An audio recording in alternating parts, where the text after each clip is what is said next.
Join us this new year for new conversations at the Commonwealth Club.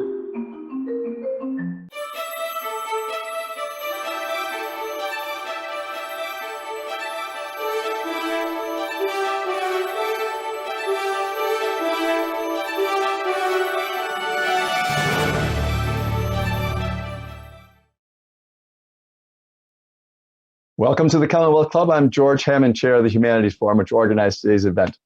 This is one of over 700 programs that the Commonwealth Club has done live streaming from the Commonwealth Club in San Francisco since the pandemic began about 2 years ago. And we are today going to talk about a history, but a very specific history, the history of wiretapping in the United States. This is a book by Brian Hoffman, and his book is called The Listeners. And first of all, it's very informative about how long our privacy has been invaded. So welcome to the Commonwealth Club, Brian, and thank you for spending the time on the book. And by the way, just from a personal point of view, when did you conceive of this project, and how long did you work on it? Because there's a lot of detail, and it must have been, didn't do it in 2 weeks, that's for sure. Definitely not. Thanks so much, George, for having me, and thanks to the Commonwealth Club for hosting and for engaging with my work. I'm really excited to engage in this conversation. I've been working on this book for the better part of the last 8 years. I have a 7.5-year-old daughter, and the book actually is older than she is, at least in its conception. I first came to the project almost by accident. I stumbled upon an item in a 19th century newspaper involving a rogue stockbroker who had a very elaborate wiretapping scheme up and running in Placerville, California, not too far from where you are in San Francisco, in which his name was D.C. Williams, he sometimes went by other names as well, had found a way to tap into corporate telegraph communications and intercept what he overheard. And in intercepting it, he sent it to a group of kind of paying stockbrokers and subscribers scattered around the country, and they made inside trades, essentially, based on the intercepted information. He ended up going to jail, finally, Williams did, after a couple of months doing this sort of lucrative business of wiretapping. And he was prosecuted under California law, the first wiretapping law passed in the United States in the year 1862. And the year in which D.C. Williams, this rogue stockbroker, wiretapper, went to prison was 1864. And I was astonished. I myself, as a student of American history, had no idea that wiretapping, this resolutely contemporary problem that at the time was kind of newly urgent in the age of Edward Snowden's NSA, actually is as old as the wires themselves. And I have been chasing that story, the story of wiretapping, the story of the wiretap and the wiretappers, the listeners, from the 1860s to the very near present for the last 8 years or so. Here we are today. Well, that's, it gives a lot of depth to it. I mean, when I was reading your book, I was thinking, everybody's talking about hackers at the high end of the computer industry, and they're getting in here. And then there's a whole nother group of hackers. And if the industry finds one of the hackers, they hire them, to help them stop the other hackers. And so it's a back and forth with encryption. And that process is just a more elaborate process of what happened ever since the telegraph was invented, you're saying. Basically, telegraph's invented and set up just a year or two before this guy is arrested. So one of the first things that's done is that it's tapped in order to find information that can be used for insider information, in this case on the stock market. Very interesting. Yeah, electronic surveillance is constitutive, I say, to our communications ecology. And in fact, concerns about the security of electronic networks like the telegraph system even predate D.C. Williams in 1864 and even predate California in 1862. Samuel Morse, the inventor of the telegraph himself, was concerned about the operational security of telegraph messages in the original design for a telegraph system. And he, in fact, in his early attempts, his early experiments with the telegraph device, he was burying his telegraph lines underground so that no one could essentially tap them. What he hadn't considered, Morse, was that kind of the basic principles of electrical insulation. So the telegraph didn't work when it was buried underground, and he had to basically string the lines overhead. And we are, in many ways, living the same world that Morse made and dealing with the very same problems that he himself wrestled with in the earliest conception of electronic networks, all the way back in the late 1830s. And he one of the first ways that they did it, you said in your book, that he devised ways to encrypt the information. And it's not the Morse code, that's not the encryption, but that you encrypt the information that you send, and that way people can't figure out what's going on. Although they can, because they do figure out how to break those codes. Yes. That's another part of the process. But in any case, so that whole process has been going on. So why don't we take a step forward? It was very interesting that this guy, D.C. Williams, was arrested in 62 or so, something like that. And you said that, but there was a lot of wiretapping going on during the Civil War, that both sides used that to not only listen to what the other people were saying, but to send fake news back and forth to mislead people. So why don't you tell the Civil War part of the story? So the Civil War story is, of course, roughly contemporaneous to the D.C. Williams story. California passes its law in 1862, which is, of course, 1 year into the war. The Civil War, the U.S. Civil War, is the first war in which electronic communications prove central to the kind of procession of the conflict.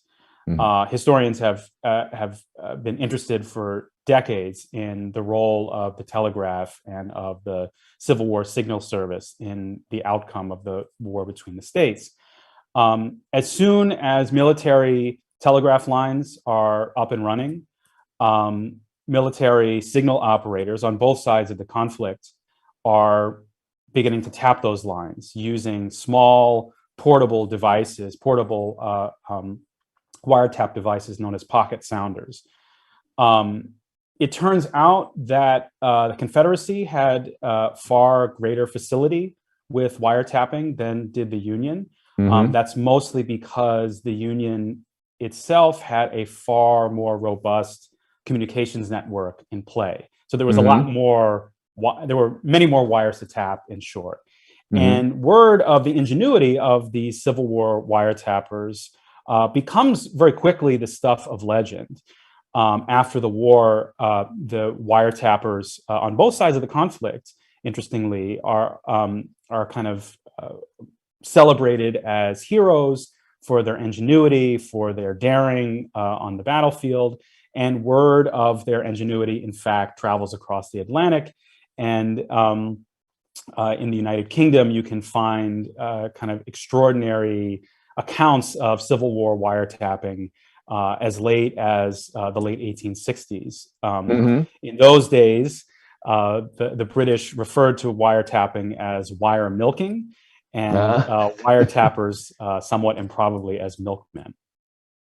Yeah, and probably the wiretappers are all happy that that nickname changed. Yeah, I think you're right about that.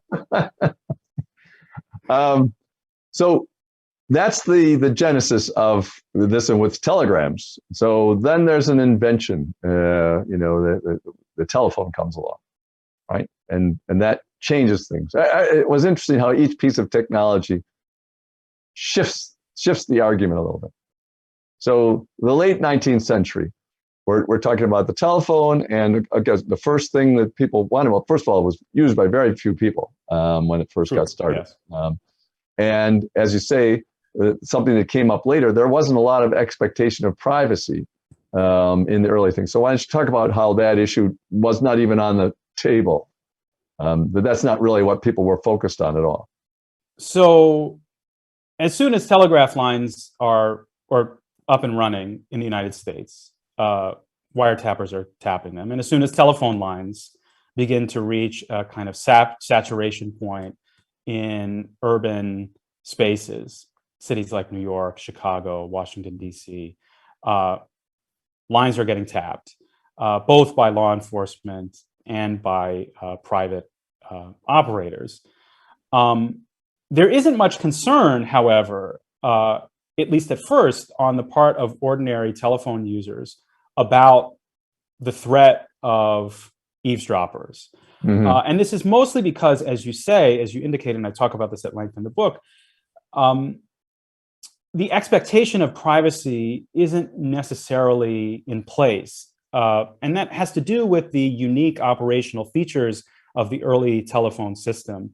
Telephone lines were arranged at first on party lines. So, of course, famously, party lines, you can pick up the phone and listen to your neighbor talk. So eavesdropping is sort of built in to that aspect of the apparatus. And even more commonly, even as party lines begin to fall away, and actually they persist in some rural jurisdictions in the United States all the way into the 1980s, even as party lines begin to fall away in the early 1900s and 1910s, it still was the case that eavesdropping was kind of operationally central to the workings of the telephone system.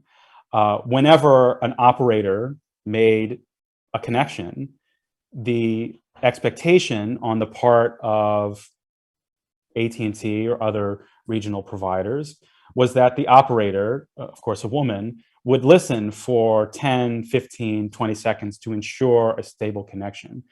Operators were trained at the time in the art of what they called civil listening. So you were supposed to hear the kind of quality, the auditory quality of the conversation, but not necessarily pay attention to the content of the conversation itself. But of course, operators were listening in. Operators were listening in. And this was seen as just the kind of necessary evil of the convenience of telephonic communication. And it's not really until much later on, until the late 1920s, that privacy becomes a kind of watchword, both inside of the telephone industry and also in the American public writ large. Well, if you know that someone's going to be listening, one of your neighbors is on the party line listening to you, or could be, you're not going to say the same things that you would, otherwise. That's sure. Then that's always been true. Whenever things got more private, people used them more privately, and as soon as they became less private, they didn't. That's part of the trend of what's going on, and a fascinating up and down. So, what were the first big standouts, cases around the turn of the century? We're going back to the turn of the 20th century. There were some things that really, were covered as influencing it. One of the characters that you early talked about was William Burns. Yes. So William Burns, the detective who carried a dictograph instead of handcuffs, as he was known, was the most famous private investigator in the United States in the early decades of the 20th century. He was a veteran of the U.S. Secret Service, which in those days was not charged with protecting politicians, but instead charged with investigating interstate crime, usually commerce crime, wire fraud, so forth. Burns was the star of the Secret Service and went on to become a kind of celebrity private investigator. He opened his own firm, the William Burns Agency, in 1908. I believe, 1907, 1908. And very quickly, in order to publicize his scientific modes of detection, he adopts wiretapping methods and also other forms of electronic eavesdropping methods as well. He liked to use dictographs to catch people in the act. How did the dictograph work? So the dictograph is basically a small listening device, a recording device. Dictographs usually couldn't record on their own, but they would amplify sound from one area to another. And usually on the other side of a dictograph device was a stenographer who would write down everything that was said. Right. And There weren't electronic recorders at the time. There were, but not in wide use, and certainly not small enough and reliable enough to use in the field of criminal detection, criminal investigation. So in the van, as if a TV show today, in the van where the information is coming in, you'd have a stenographer and not who would just be writing it all down in shorthand. Right. Exactly. Yeah. So the automatic recorder doesn't really come into play until the 1950s or so, even though automatic recording, of course, well predates even Burns himself. So Burns was known for being good at this. Now, what set him apart? You talk about his cleverness, both technological and methodological, about how he went about capturing the information. Well, Burns was good because, to a certain extent, because he said he was good, and his uses of wiretapping and electronic eavesdropping equipment in this period are kind of inseparable from his efforts to kind of advertise the kind of cutting edge nature of his investigative practice.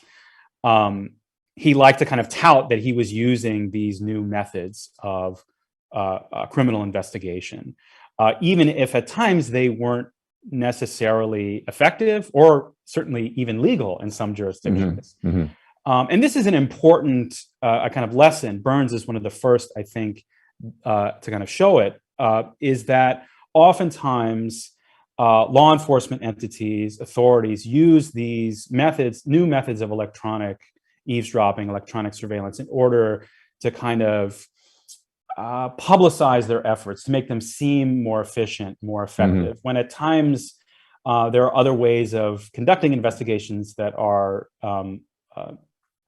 less unethical, say, less illegal in some cases, and certainly more effective too.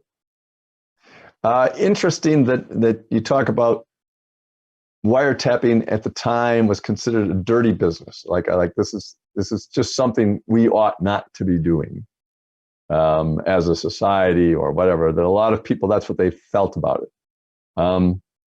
It's also interesting that one of its greatest uses was in divorce cases. Yes, which probably is what made everybody sort of accustomed to the idea and not consider it so dirty because it was too crucial. Possibly. So the phrase dirty business, wiretapping, gets branded a dirty business in one of the dissenting opinions to a landmark Fourth Amendment case handed down by the Supreme Court in 1928, Olmstead v. United States. Justice Holmes excoriates wiretapping as a dirty business and claimed that agents of the state should not be caught using such a kind of unethical tactic. Wiretapping in those days was not unethical because it was a violation of privacy.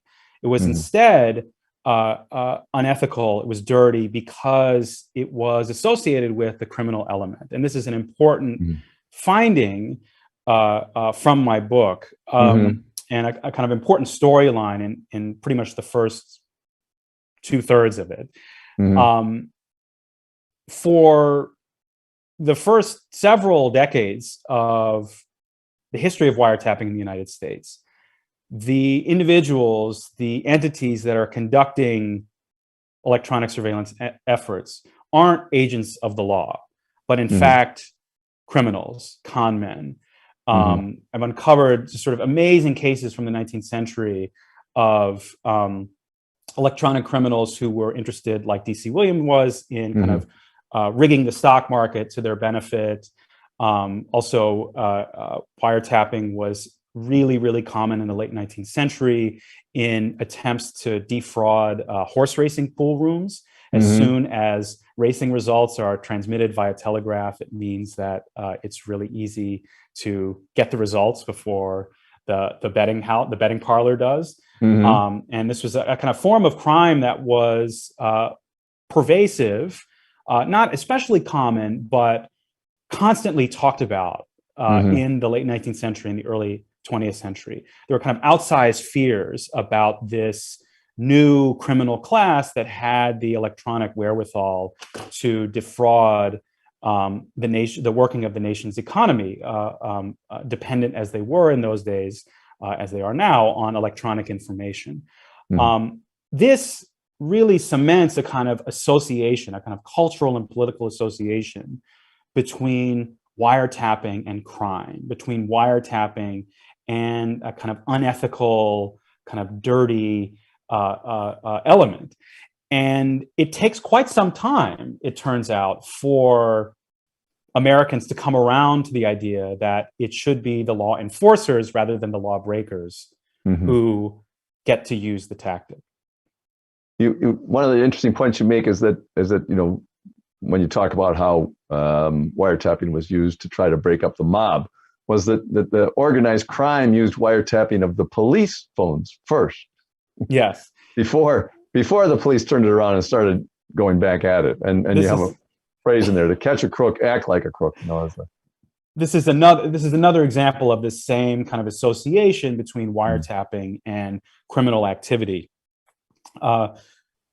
Although law enforcement agencies in jurisdictions like New York begin tapping telephone lines as early as 1895, it's not really until the age of Prohibition that it becomes a more common and more pervasive investigative tactic.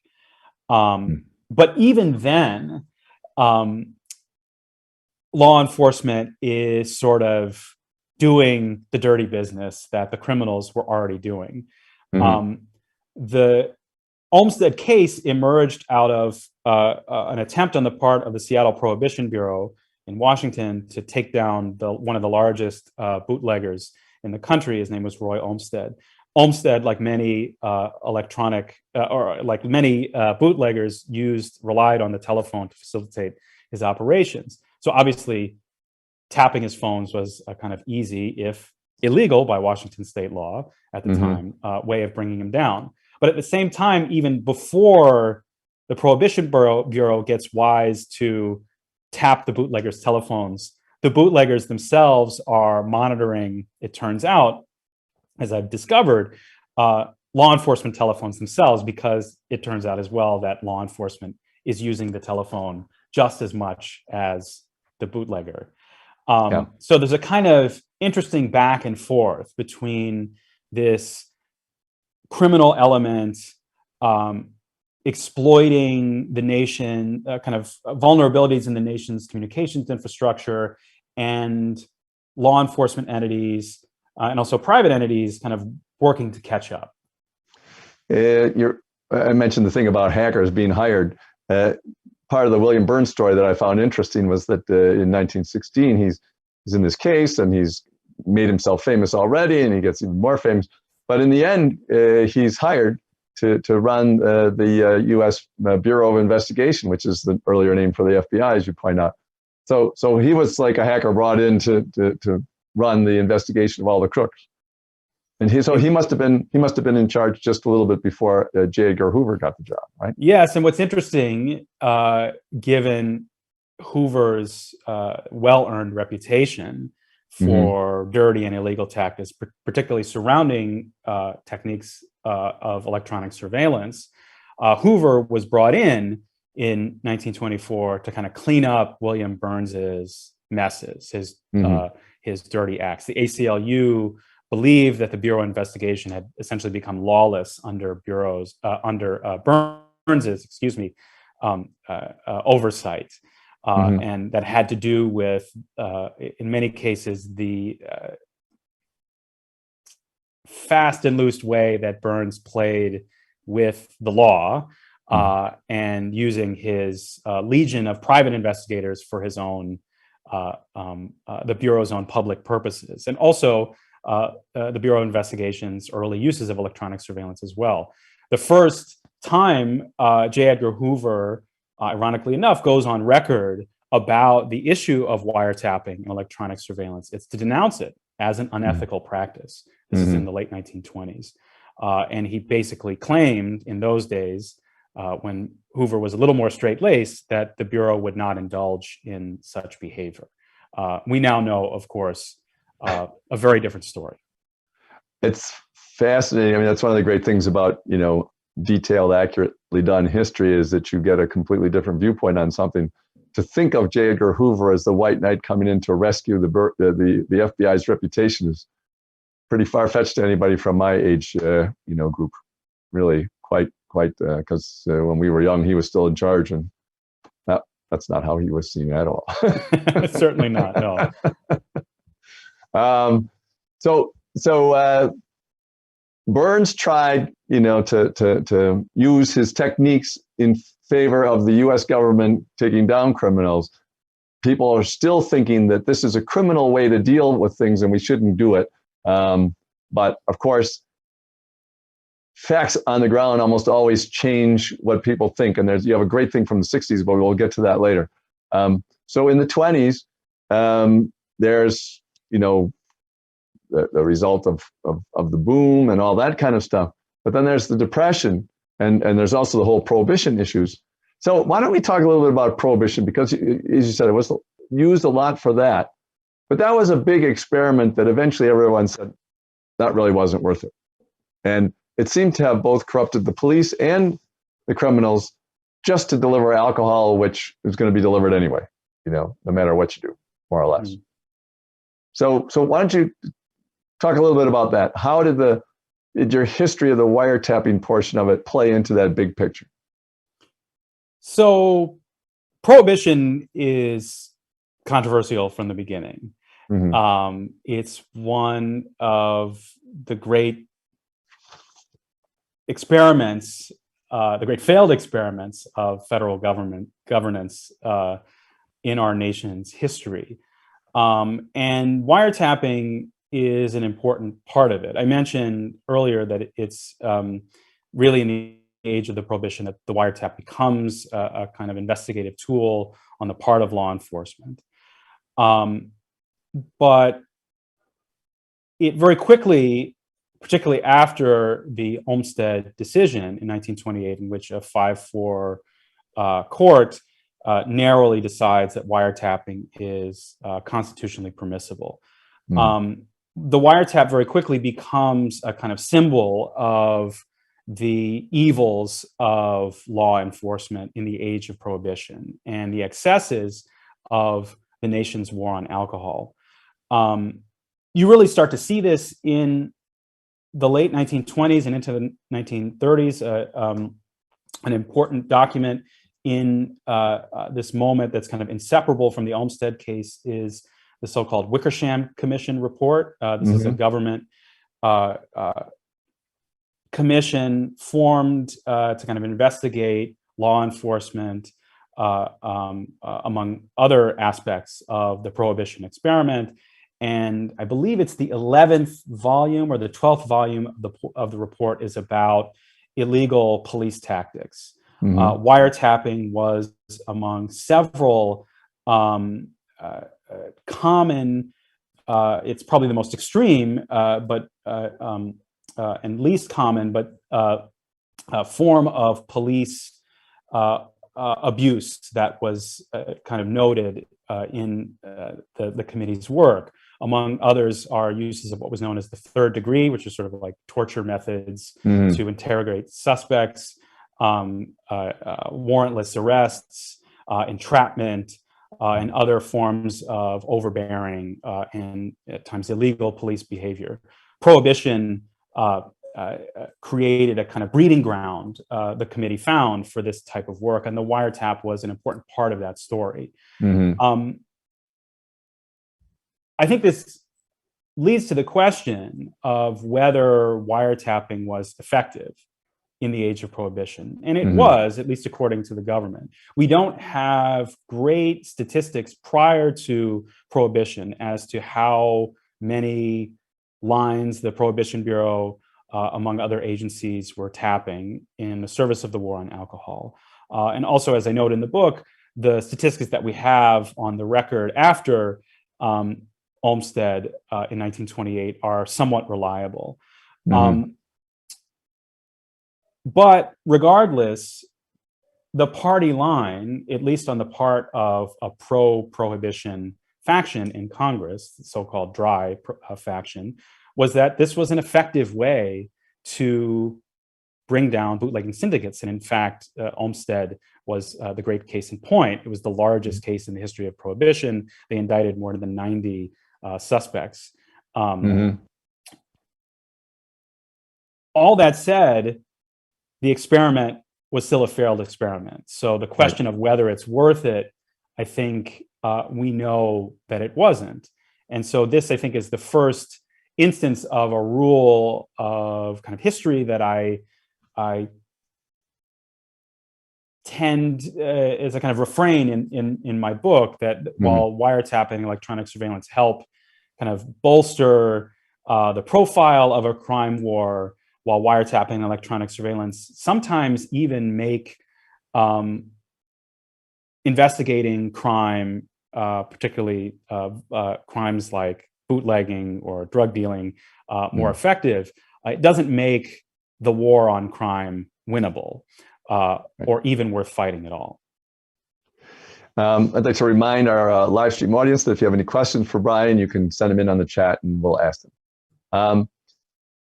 So one of the things I found interesting was that the prohibition was eliminated after the Democrats won the election, right, in 1932. And so I was wondering if the Republicans were, you called them, if you were in favor of well, Olmstead was, the wets liked Olmstead and the dries didn't, or was it the other way around, right? Right. The dries liked Olmstead. Was that really a Republican Democrat split to be wet or dry or not? Yes and no. It really, I mean, you kind of have to look on a little more granular level than kind of national politics, even though it was, of course, a federal experiment.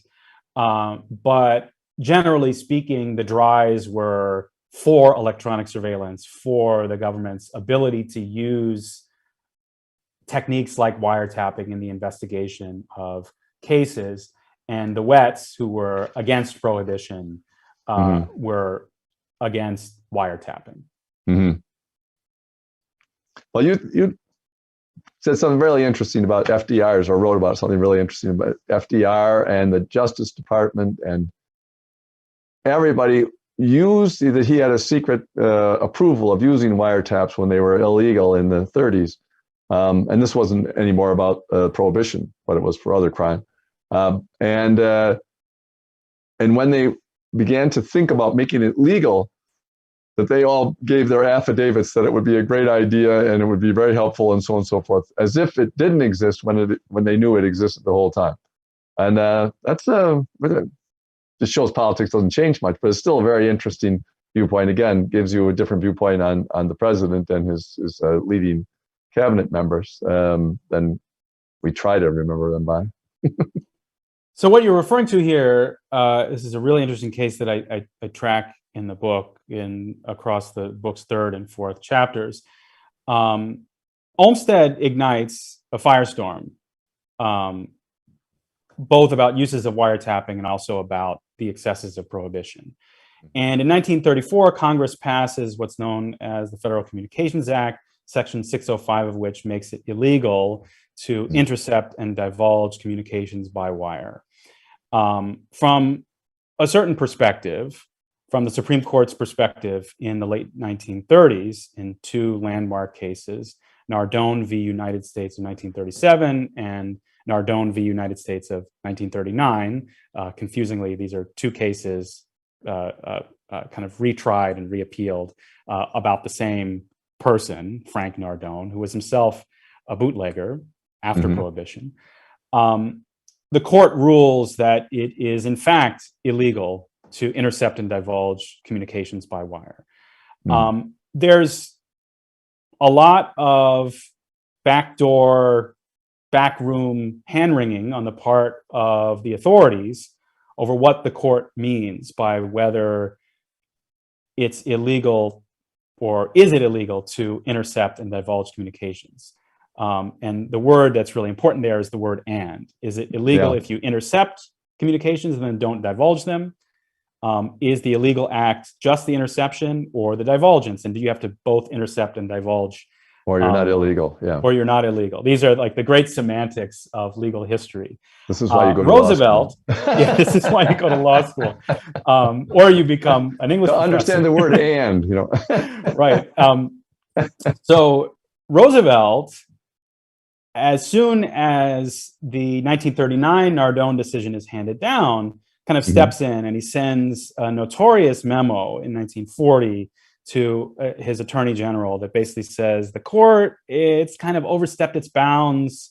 I don't think they actually mean that all wiretapping is illegal. And certainly they don't want to get in the way of prosecuting cases, investigations that have to do with the national defense.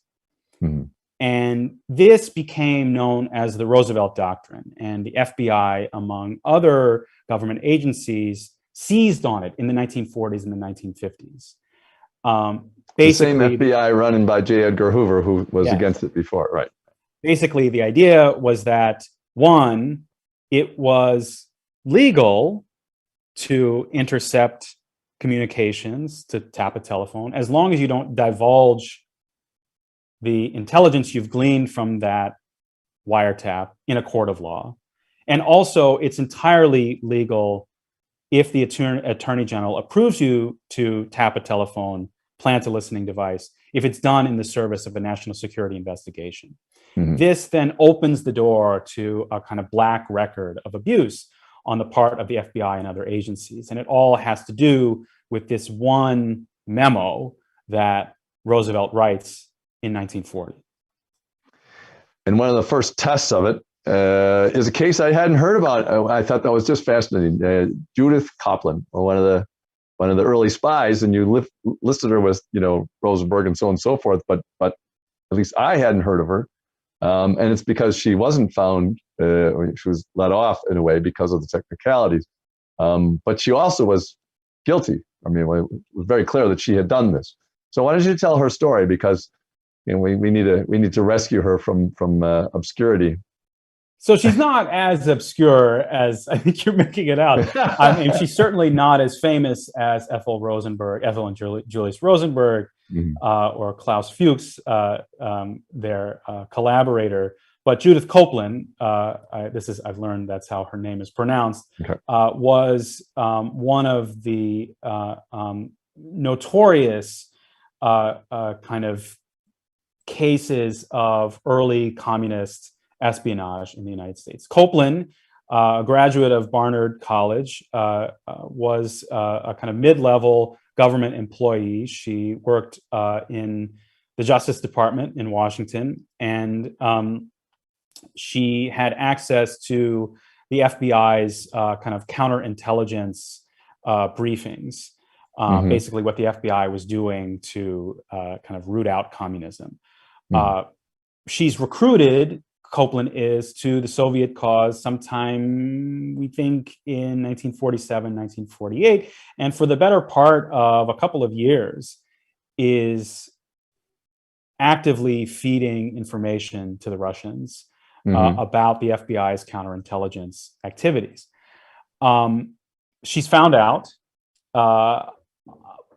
as a result of a super top secret government program that I don't necessarily cover in the book, called Venona, which is a decryption program.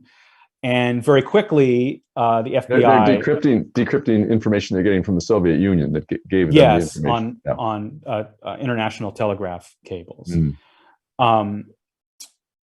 Very quickly, because they can't prosecute Copeland on the basis of Venona information, because it would then disclose in a court of law the existence of this top secret Army intelligence program. They get the FBI on her tail, and they wiretapped not only her home phone, her office telephone, they bugged her office, they eventually tapped her parents' telephone. Her parents lived in New York and Brooklyn, and a number of telephones of her friends and acquaintances.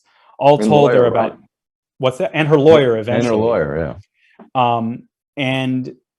All told, about 96 federal agents are involved in trying to kind of nail down this one woman who they already knew was guilty. She's eventually arrested without a warrant in 1949, and a series of incredibly high-profile trials ensue in which the FBI's misdeeds eventually come to light. Copeland ends up, for reasons that I detail in the book, it's not really worth going into. She ends up getting off on appeal, even though she's guilty. It's a technicality, but it worked. It is a technicality. And this ignites a firestorm over FBI surveillance, electronic surveillance, warrantless surveillance, and the province of American national security power. And politicians, both on the right and the left, who were interested in legalizing wiretapping, which was then still of dubious legality. If they were interested in legalizing wiretapping, they kind of attempted to capitalize on the outrage surrounding her botched conviction. So she becomes, Copeland does, an interesting kind of bellwether for different ideas about the limits of national security power and the dirtiness, so to speak, of the dirty business of wiretapping in the early decades of the Cold War. She's a really fascinating case. And as with a lot of parts of your history, the reaction to all that information in the news about wiretapping and the FBI doing this and everything, within a few years, the wiretapping has become much more common. People realize this is something they can do. And you tell something about a story about the 55th Street wiretapping nest or something, wiretap nest. Why don't you tell it? Because I was surprised how elaborate that was so early. So this is another great story that I've uncovered in the process of writing this book, an astonishing story in which in February of 1955, the New York Police Department and a couple detectives who are employees of the New York Telephone Company, acting on a kind of inside tip, uncover a secret listening post located at 355 East 55th Street. It's between First and York, if you want to go to the building, in Manhattan. This listening post in the back bedroom of the fourth floor apartment is connected to more than 100,000 of the Big Apple's most high-profile telephones. And it turns out for about a year and a half, this private wiretapping setup was doing all sorts of crazy things in the service of corporate espionage. Pfizer, the company Pfizer, was involved. They had paid the wiretap nest more than $60,000. It later came out in court to spy on two rival pharmaceutical companies who were then litigating the rights to the antibiotic tetracycline. I thought they were doing that to get the vaccine for the COVID virus. not quite yet. Not quite yet. Also, the wiretap nest was involved in a number of nasty kind of civil suits and divorce cases. And this is a really interesting case, not just because it's kind of salacious and really interesting, and a number of kind of high-profile figures in the New York art world and kind of corporate America are involved in it, but also because it speaks to the pervasiveness of wiretapping in the private sector in the early decades of the 20th century. In many jurisdictions, wiretapping law was non-existent. New York, where the wiretap nest was telephone tapping existed in a sort of interesting gray area. It was illegal for private citizens to tap telephones, but if you gave someone permission to tap your own line, that was legal. It's called subscribers' rights wiretapping. That came out of a divorce case you mentioned. Yes, also a divorce case. If he wants to tap his own line, that's okay. Yes, if he wants to overhear his wife carrying on with another man, that's fine. There's an interesting kind of gender politics to this, of course. Right. Needless to say, this kind of strange set of laws combined with the telephone system reaching a real kind of saturation point in the 1950s gives rise to an entire kind of shadow industry of wiretapping and electronic surveillance for hire. And one of the things I try to do in the book, using the wiretap nest as a kind of case study, is to chart the history of this private industry, the wiretap trade, as it was called, which is an industry that, by some estimates, reached almost $1 billion, and it's sort of worth by the late 1960s, and persisted well into the 1970s and 80s, even after the wiretapping, the tapping of lines on the part of private citizens, private investigators, was made illegal under federal law. Yeah, there are two real big issues that you kind of get raised in the 50s, according to the story about the wiretap nest, that I thought was interesting. One is that the telephone companies were being persuaded to cooperate. That just like now, when people are complaining about do the telephone companies help the police get all the information that they have on us, and does Google do that? All those kind of issues that are going on with our privacy issue. That was an issue in the 50s about the telecom companies, and that they did not want anyone to know that they were cooperating. That's one. Right. The other thing was the mess of state laws all having different opinions about what to do about it versus the federal law, and that eventually is taken in. And on top of all that, you have what you talked about a little earlier. What was it? Section 610, was it? Or 605, Section 605. Section 605, with that word "and" in there, and that interpretation was still going through the courts. So people didn't really have a good piece of information. And it reminded me of the federal marijuana laws in California. It was legal, but federally it wasn't legal. So what do you do about that? How do you do about that? Yeah. It's really a mess. It's really a mess up until the late 1960s. There are contradictions, as you say, between federal law and state law. And also, I think it's important to say that despite these contradictions and whatever the law said on the books, there are two factions kind of emerging, and we can see them, we can kind of trace them all the way back to Prohibition, as we already did. There's a kind of anti-wiretapping faction, a faction that we might associate with kind of civil liberties. And in fact, the ACLU was a kind of critical driver in this conversation from the 1930s onward. Wiretapping is a violation of civil liberties and also of civil rights. And there's a pro-wiretapping faction, usually a kind of pro-law enforcement, pro-government faction. You would think, based on the last 50, 60, 70 years of American history, that the pro-wiretapping faction would always run the day. But one of the things that was so surprising in researching this book was just how mainstream what we now regard as a kind of marginal civil liberties, civil rights position was in American life. And I like to think that actually the ACLU, among other entities, was actually crucial in delaying the establishment of the government's wiretap authority. It doesn't happen until 1968 that all of this chaos gets put to order.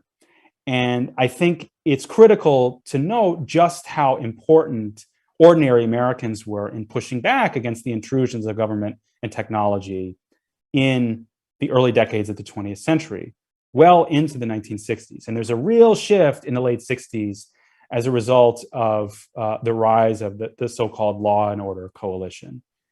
You make a really interesting point in your book about how close the history was to having a totally different outcome. That is, you had Senator Long from Missouri and as I said, the ACLU, and even President Johnson seemed to be on that side of pushing for privacy and those issues, but that the fear, and that was like late 60s, but while Johnson was still president, 67, 68, but the fear caused by the race riots, you say, and you bring up the issue of race in the whole point of law and order, et cetera, that was crucial to passing this new law, which codified everything, made it legal, said when it could be, and said you had to go to a judge and get this, but all of those details were pretty routine as time went on. The attempt to constrain it. legally was just not that useful or not that important. It was just a ritual that was gone through. I also find it very ironic that just a couple of years later, the law and order president, Richard Nixon, was trapped by his own wiretapping of himself. It's like, it couldn't be more ironic if he had written it as a novel. Anyway, so why don't you want to? There are many ironies to that story, among many stories that I trace in the book.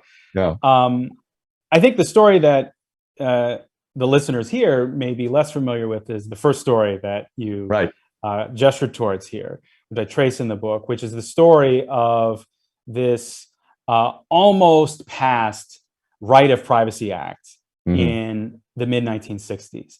This is the brainchild of a Democratic senator from Missouri named Edward V. Long. I had the privilege of accessing his personal papers, his official papers. I'm the first kind of scholar to have been able to do so. And his story is a very interesting one. Long is a pro-civil rights, pro-civil liberties Democrat, and takes up the pet cause of privacy, electronic privacy, in the early 1960s, and holds a series of extremely high-profile hearings that blow the lid off of wiretap and bug abuse in Washington. By 1966, 1967, he has formed a pretty solid coalition in Washington, a coalition that includes none other than Lyndon Johnson, the president himself, surrounding this issue of privacy. And they draft this bill known as the Right of Privacy Act of 1967.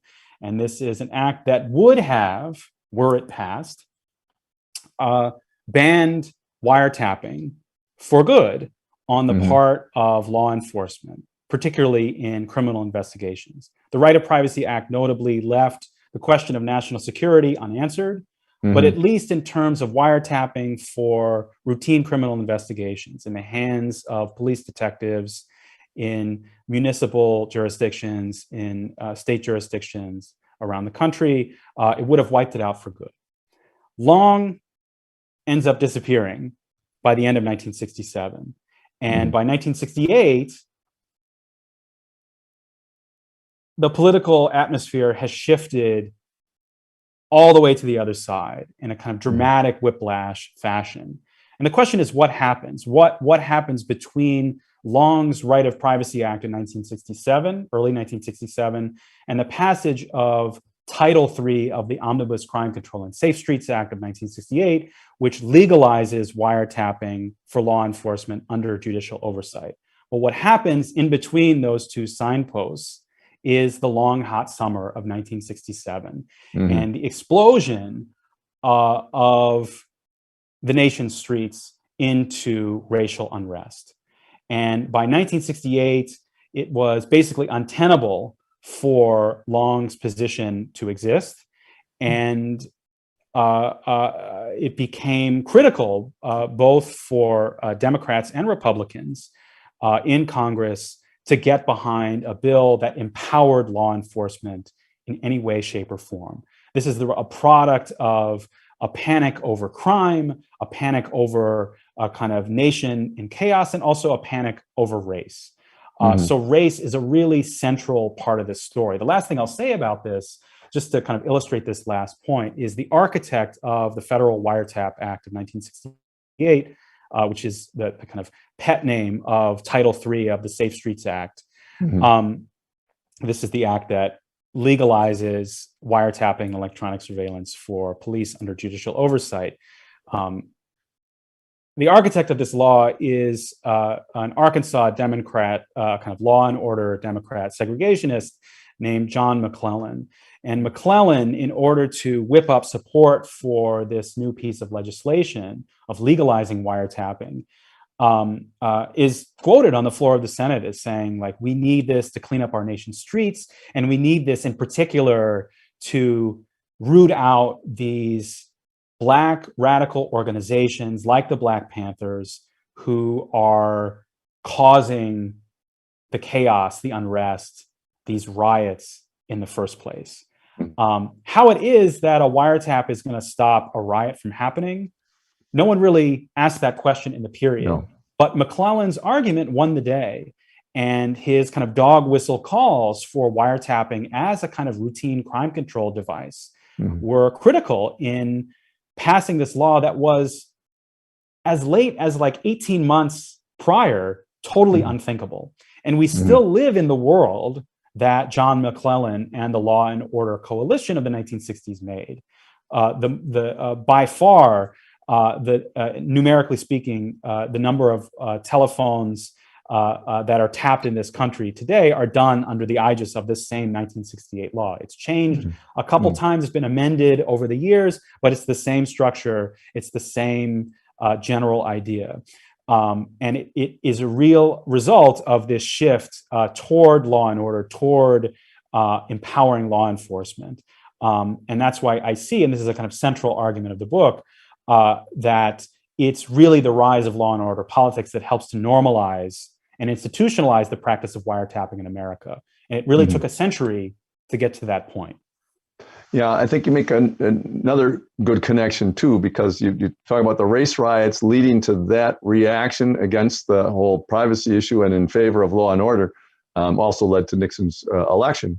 But in addition to that, that led to a whole attitude towards the racial issues that led to mass incarceration under Bill Clinton, that led to what we're dealing with today in reaction to this entire problem. Because, I mean, the whole buildup of mass incarceration is a problem we've talked about many times at the Commonwealth Club, because it's just sort of incredible that this is what we've done.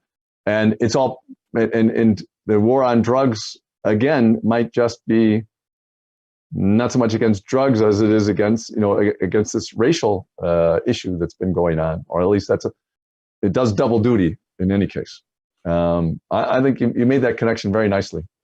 Yeah, historians don't often see the history of electronic surveillance having much to do with the history of the carceral state, and in particular, the history of mass incarceration in the United States.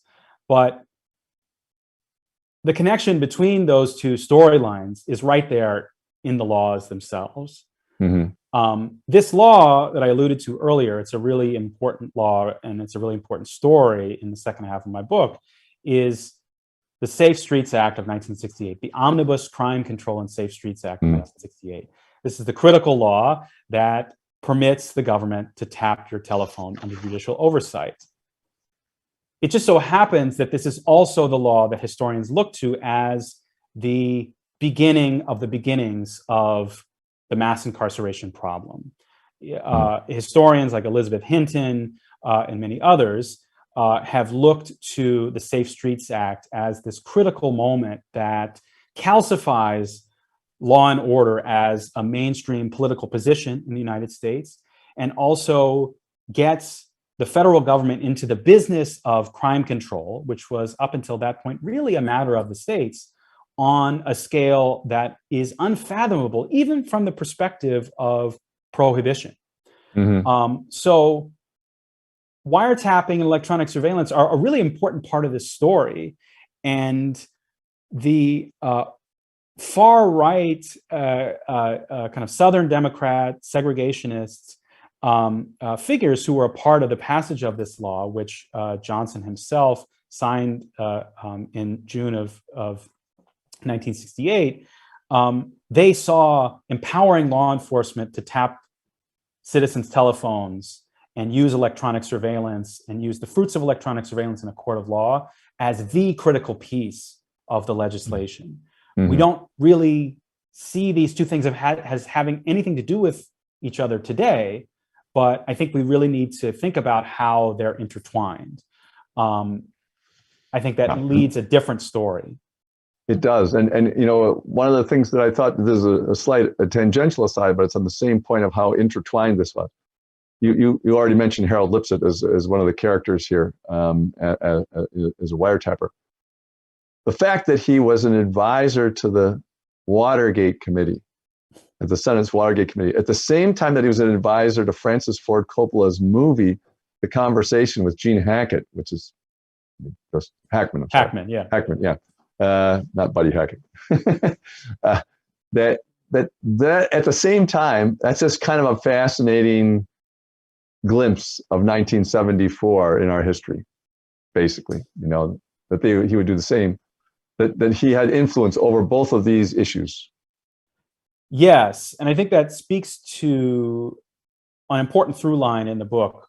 I can't help but note, of course, that Francis Ford Coppola's The Conversation, 1974, is one of the great films of San Francisco. Right. Could argue. And Lipset himself, who was an advisor on the set of that film, was the great San Francisco private eye.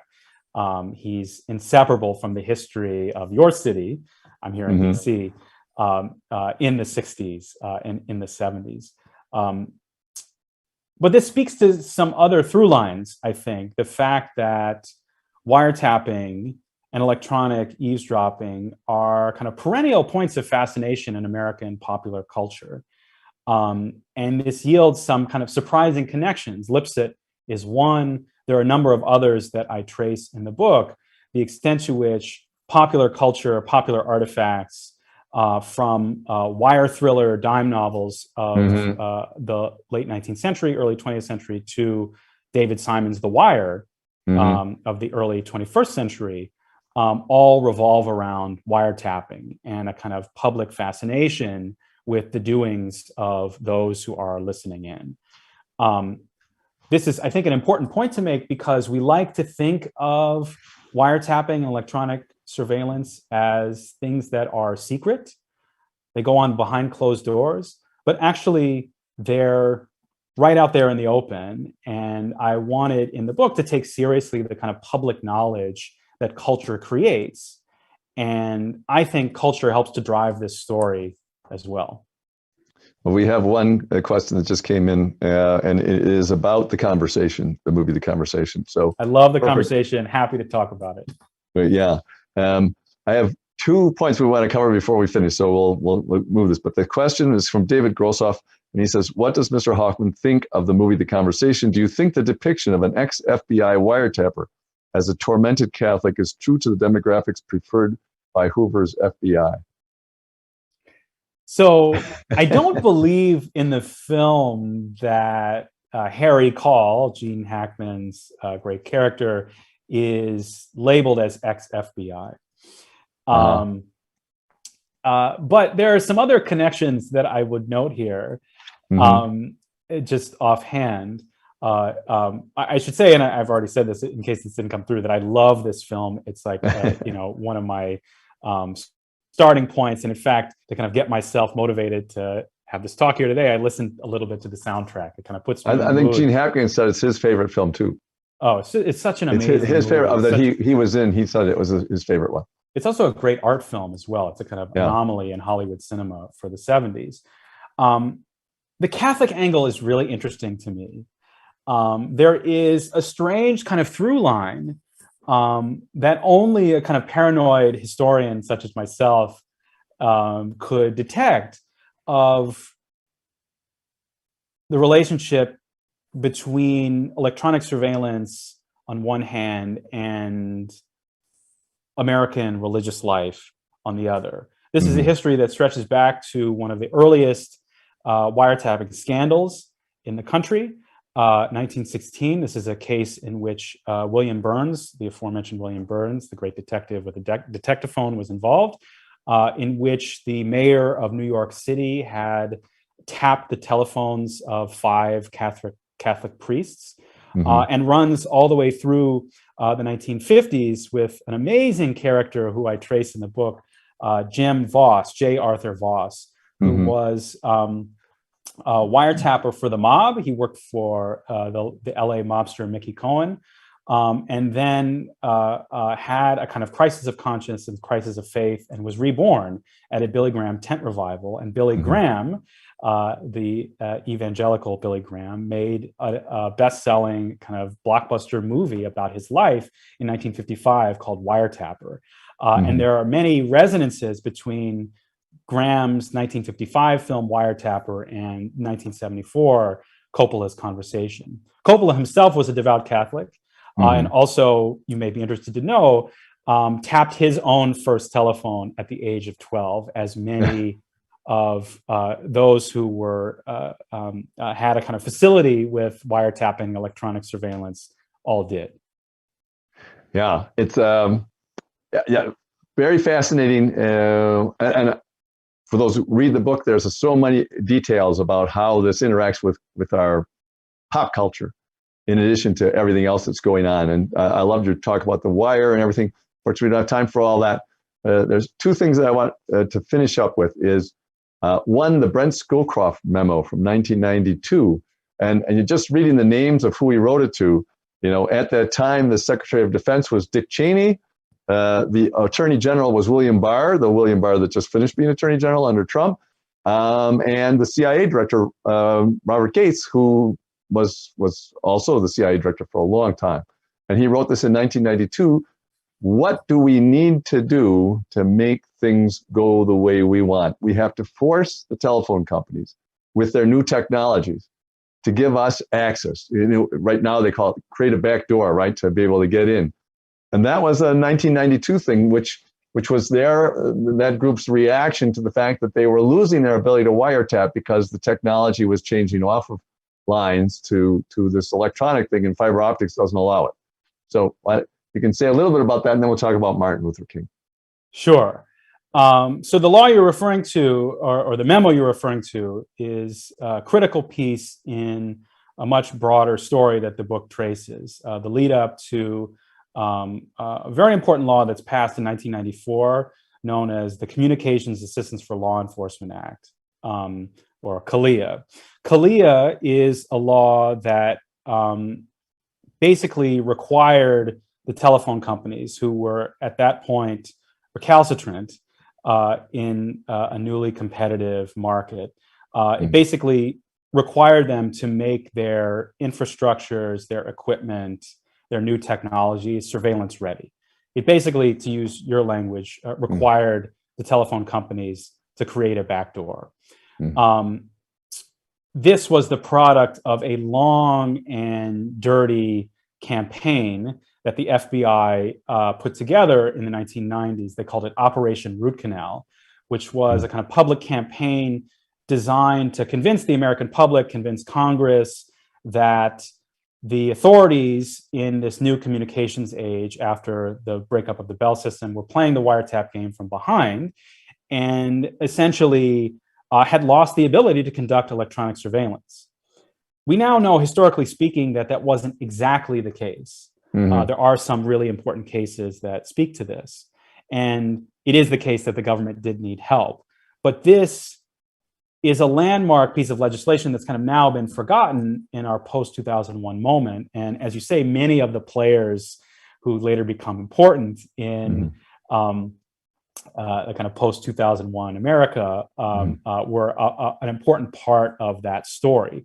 I should say also that this act, this piece of legislation, CALEA, is part as well, not only of many of the more sort of right-wing figures that you alluded to here, Scowcroft, Barr, and others, but also a critical piece of the Clinton crime control agenda. CALEA was passed just a couple of weeks after the notorious 1994 crime bill, and this was a critical component of the Democratic Party as well. So wiretapping, as I've found, has over time made very strange political bedfellows, and this is one of many instances that I've uncovered. It's amazing what would create bipartisanship in our society. But the last piece, we were running a little bit late, is about Martin Luther King. As everyone kind of knows that's read anything about it, he was tapped for extensively for the last 4, 5, 6 years of his life. All those records are kept private, although there have been plenty of leaks and stuff like that. And just, I wanted you to talk a little bit about, I like the way you wove that into the whole racial issue that this whole topic brings up. So why don't you just say a little bit about that? So it's supposed to open up in 2027, right? Yes, the King wiretaps are going to be unsealed in 2027. So the book kind of ends in 2027, even though we haven't gotten there yet. When I was writing this book, I didn't quite know where to fit King in. Just like I didn't quite know where to fit Nixon in either. These are stories about wiretapping that most Americans know. They're the first stories we think of, in fact. The FBI's harassment and surveillance of Martin Luther King. And of course, as you alluded to earlier, Nixon's bugging of himself along doing with it to himself, yes. 18 members of his National Security Council and journalists, alongside many others. And I became very interested not only in the FBI's surveillance of King, abhorrent as it is, but also in the attempts on the part of several generations of historians to get access to those files. And I think that the history, or the afterlife, call it, of the King wiretaps, of course, they stop in 1968 when King is assassinated. The afterlife provide a fascinating kind of coda to the story that the book tells. It was widely known as early as 1969 that King was under extensive electronic surveillance. And politicians, academics, journalists try to get at those files very quickly. They're placed under seal in the wake of the Church Committee investigations in the mid-1970s. And they surface throughout the 80s and 90s in a variety of interesting ways. I think the most interesting way for me is that a number of enterprising historians, King's best biographers, David Garrow on one hand, Taylor Branch on the other, all found creative ways to access the contents of the FBI's wiretaps of Martin Luther King. And I was really interested in why this was, and why it was that we think of wiretaps both as a kind of privileged form of evidence in criminal proceedings, but also a privileged form of evidence in the writing of history.